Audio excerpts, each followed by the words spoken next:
kati twagala Mufti avweko twagala kuteekawo akakiiko akanoonyereza ani agamba Mufti ateeke wani kati nga leero mpulidde bagambye nti batadde wani bataddewo Semmambo abadde akola ne Mufti oba onoonya bwenkanya Semmambo abadde akola ne Mufti olaba kati bwagenda okufuna obuzibu nti abadde alya mukama we Olukwe era bw'ataabijjeewo ajja kufuna obuzibu kubanga tujagamba ne bagamba nti abantu abakyamu bakutaddewo n'oteeyogerako kitegeeza nti oli wano naye gw'oguumiise kutwala ekifo kya mukama wo mu ngeri yonna. Saagala basiraamu bakyemuukirire kati nga bayamba abantu abataayagala Mufti ku ntandikwa kubanga bo abantu ba central bo naddala w'amasheekhe kuba Mufti baamulonda nga 12 Desemba 2000 13 bamaseeka ne bagenda bakuŋŋaana ekibuli bamaseeka 10 balamba nga n'abamu kati tuli nabo ate mu kanso omuli ne Muzeeyi Kamulege ne bawakanyani ne wakanya Mufti ffe ng'abantu abakulu ababuvunaanyizibwa tumanya nti omuntu ono si baamwagala kuva ku ntandikwa kyenkugambye nti ente yagira ki yebagamba nti yayogera nti bino ebyokugamba nti nkoze byetabuddemu naye bano bawagaladde ebiso ebyokukola ki His Eminence awangalidde ku buki okimanyi nga His Eminence yasiŋŋaana emitwalo 12 gyokka ku akaunti 12 ku akaunti za Supreme Council zonna eza headquarter naye kati gendayo kuyingirako sente meka twagala Munnayuganda abirabye ajjemu bakozesezza tteeka ki mu constitution ya Uganda Muslim Council yejja okukwanukula bwe babadde boogera ebyo byonna tutaddewo akakiiko bakozesezza tteeka ki mu constitution ya Uganda Muslim Council oba bakozesezza tteeka ki mu Qur'ani oba mu hadithi nga bwe kiri mebyo bye baalayira kubanga abamu bamemba ba General Assembly kati soma oath of allegiance olabe bwegamba ate ebintu ebimu sitwagala tubyogereko bitundu kubanga bw'obyogerako ebitundu ate osiŋŋaana ng'abantu bayinza okubitaputa mu ngeri etali ntuufu. Ensonga eyabaddewo nga ne bwana bategeezaako nti ffe tulina amateeka situmala gafulumya nsonga kubanga twamala dda okwesiba emiguwa bwe twagenda ne tuyisa constitution naddala nga ffe abalina okugissa mu nkola buli yenna eyalayira ng'ali mu structure za Uganda Muslim Council. Kyova olaba nti olunaku kuno olwaleero olw'okulaba nti ebibuuzo bitera kuba bingi naye ng'ate oluusi ebisinga sibijjidde mu gundi gye twandiyise entuufu. Leero njagadde nkuleetera osomemu abantu bange ebirayiro ebibiri ebikolebwa n'omuntu yenna bw'agamba nti ngenda kuweereza nga mpeereza mu Uganda Muslim Council. Ebirayiro ebyo birina kye bikulagira bw'obanga oweebala nti oli muweereza w'abasiraamu era bw'obyawukanako twetaaga oleeta obujulizi lwaki obyawukanyeeko omatize ensi lwaki obyawukanyeeko kyetwagala okusooka oli bw'aba abyawukanyeeko twagala aleete ensonga lwaki abyawukanyeeko ensonga gyogeddeko ey'amawulire mwe bannamawulire mulinga olupapula olweru olupapula olweru gwaleese n'owandiikako ekintu situyinza kuvunaana lupapula kuba olupapula lwo luliwo okuwandiikako abantu balabe basome naye gwazze n'owandiika ekigambo nga kyabuwemu gwe kwetukola ki gwe kutusiga gwe tuvunaana kubanga gwe oba okozesezza olupapula olwo ekintu ekitali kituufu. So mwe bannamawulire mwe simulina mutawaana ku nsonga eyo kubanga oluusi mugenda awantu oli n'agamba nti saagala bannamawulire muwaliriza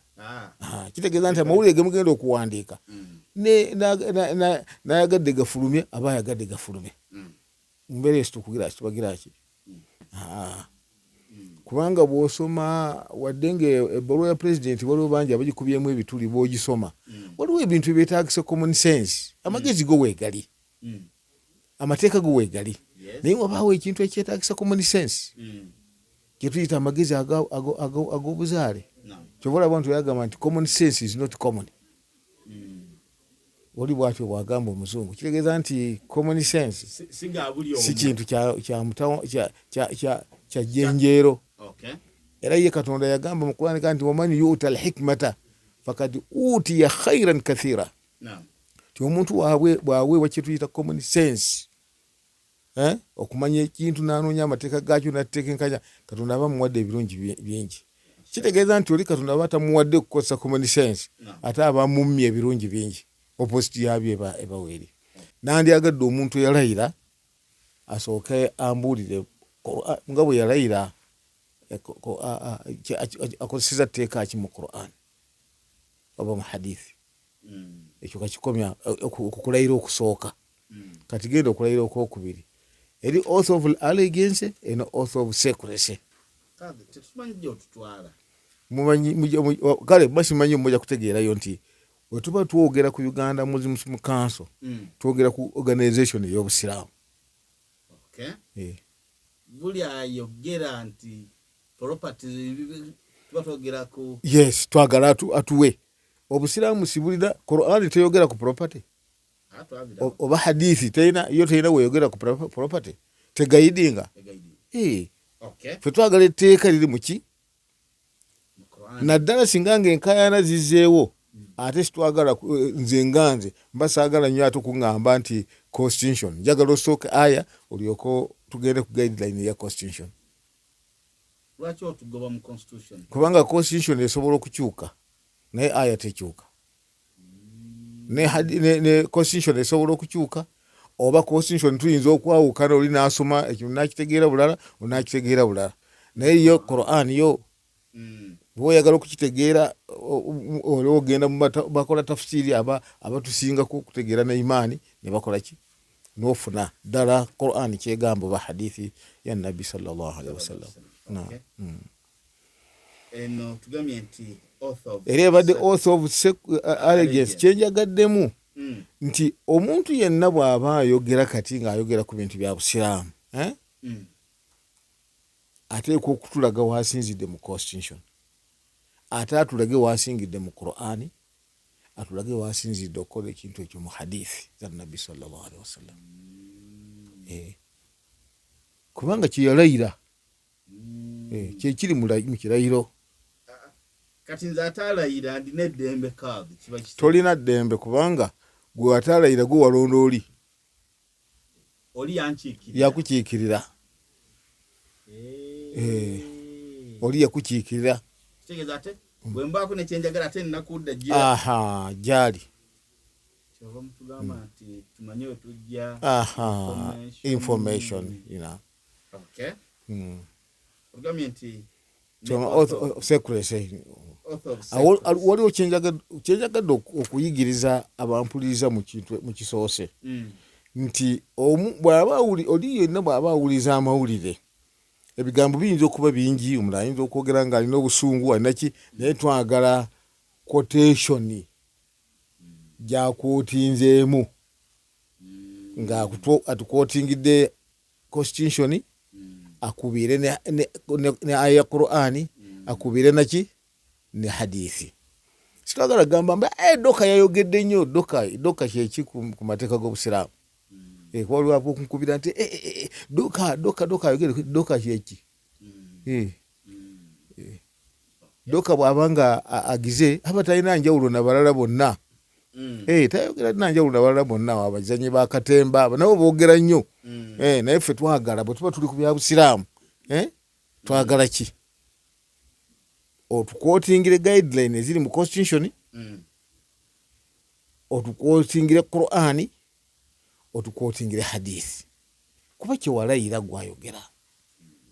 naawe eyalonda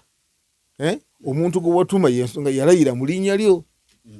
kuba gwe wamulonda okujjako atali wansi wa Uganda Muslim Council ffe tumuliiko kubanga mulimu abaagaana nga bano ab'ekibuli abaani bo baagaana balina emizikiti gyabwe era sigiri mu mizikiti gya sibimu kanso badilooza eby'omusiraamu byonna ebya Uganda mwabuvunanyizibwako naye mulimu abaajeema ne basigala ebweru kati nga ab'ekibuli bo baajeema era ne basigala bweru ne gavumenti nebalekayo baajeema sibali wansi wa Uganda Muslim Council. Katusomamu oath of secrecy. Oath of secrecy district Kaati kagamba nti erinnya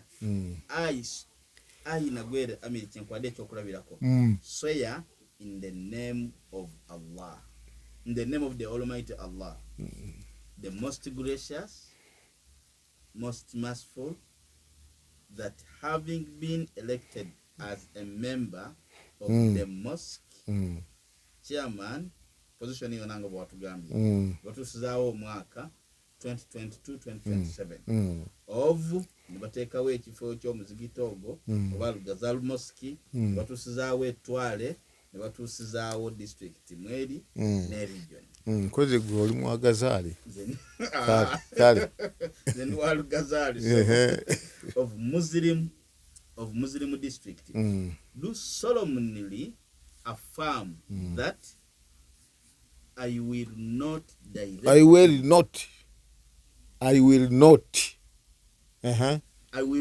directly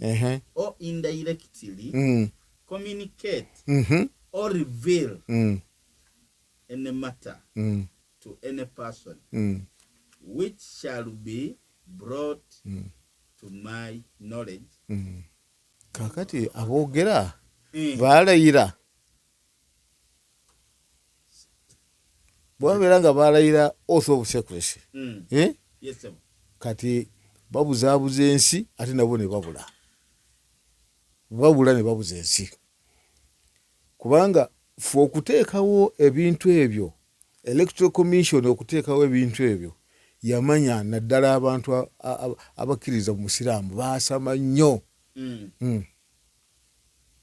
boogera nnyo ebintu gamba sibamanyi kukuuma byama byabwe sibamanyi kugumiikiriza naye ensonga eno tunaajogera ddi katuleke gundi ajogereko wabula buli omu alaba nti akola ki asaana era kati mu mbeera eyo kasita kizaayo eri Katonda ffe tumukwasa Allah kyolaba nti abantu ekiseera kituuse Allah ababonereze lwatu era tusuubira nti kijja kubeerawo tusaba Allah abasonyiwe naffe atugireki naffe atusonyiwe kanso yagamba nti batunde executive yagamba nti batunze ne bakkiriziganya management netunda kakati awo omanyi kati ng'ekyokulabirako mu kaseera nga kano wali wagamba kati twagalaani muteesa ate gw'ofulumya kati ojja kusanga nti n'olwekyo z'ensonga ezo okugamba executive yawa obuyinza management netunda kati mu kutunda nga kati oli bwe yabuuzizza kati ekyo kati ng'ebyabadde mu kooti we yabuuzizza n'agamba nti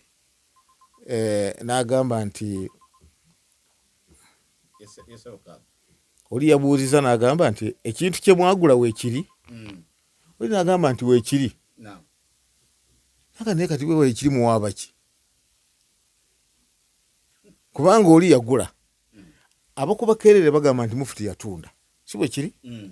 ate n'oli agamba nti yagula twandigambye nti bamuguza empewo naye ekintu kye yagula weekiri olwoya ne bagamba nti baatuguza ekintu naye tugenda okusiŋŋana nga kiriko kabyeti ne babuuza naye mmwe ekintu ekyagenda okugula 3.5 biliyoni n'otasooka kwetegereza n'osasula busasuzi ng'asasula ekiwago ky'amenvu kale ebintu ebyo bikyayagala olaba n'okulaba nga biringa ebitategeerekeka nga byetaaga na kubiwa tayimu leka bimale okuyingira ne mu musango gwennyini kuba gwe gujja okutuwa enkola okumanya ate kati pasenti yajja etya ye baali batunda ki gwe wagamba nti ogula ki kati simanyi gwe oba ogula ekintu ompadde sente ate kubeerako kutya pasenti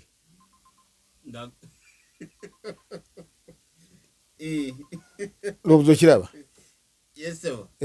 gwe tulaba nga abantu naddala abawuliriza balina kuba confused eyagula ekintu na kati nze nkuguziza essimu ompadde sente kati ate sente zompadde interest tutekako yaki olaba nga sibitegeereka nze waliwo ekibuuzo kye nabuuzizza eggulo nga tuli mu masjidi Bilaali nabuuziza abasiraamu koze masjidi Bilaali yammwe kuba abasiraamu ekituufu nti simumanyi bintu byammwe simubimanyi kuba okusooka mwagaana okuregisitaringa ebintu byammwe ate mwagaana okukkiririza mu bukulembeze obunaaba protectinga buli omu alaba yerwanako yekka ndowooza kiraba buli omu yerwanako yekka ekyo njala okukitegeeza amiri nti bwe tunamu nga tukyasigadde bwe tutyo nga tulina bode gye tukkiririzaamu nti yerina okulongoosa ebintu byaffe siwali kijja kutereera siwali kijja kutereera kyobola nti ebintu bino ffe kyetwebuuza tugamba lwaki byakolebwa ku sipiidi kati ngaekyokulabirako tulina ebbaluwa ng'abantu abaataakinga omuzikiti bali bawandiika ebintu ne bawa omulamuzi nga baagala ki abawa obuyinza bakole ki batunda ebintu ne bateekamu n'omuki n'omuzikiti n'omulamuzi naye ndowooza siyafaayo kola ki kubyetegereza wabula ye ndowooza yalina etteeka lye yakozesa n'awuulya ebintu kati oluvannyuma lw'ekiseera bano ate ne bamuwandiikira ne bawandiika nga bajjamu omuzikiti ebaluwa naye weeri nga bagamba nti omuzikiti tugenda ogusiŋŋaana nga guliko kabyeti tuguggyemu ekibuuzo kigamba naye mu kusooka lwaki baabuguutana n'omuzikiti ne bagugera ki ne bagussaamu kivola nti ebintu bino byo nga tunnaba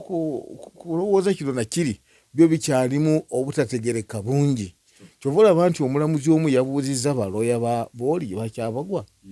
nti ekintu kye mwagula weekiri nti weekiri naye kati muwaaba ki gwenga gwamiri kikulaga ki era ensonga lwaki nkuleetedde ebyemabega kitegeeza nti waliwo akazanya akaali kakolebwa ebintu by'obusiraamu bigende nga bwe kyali emabega eri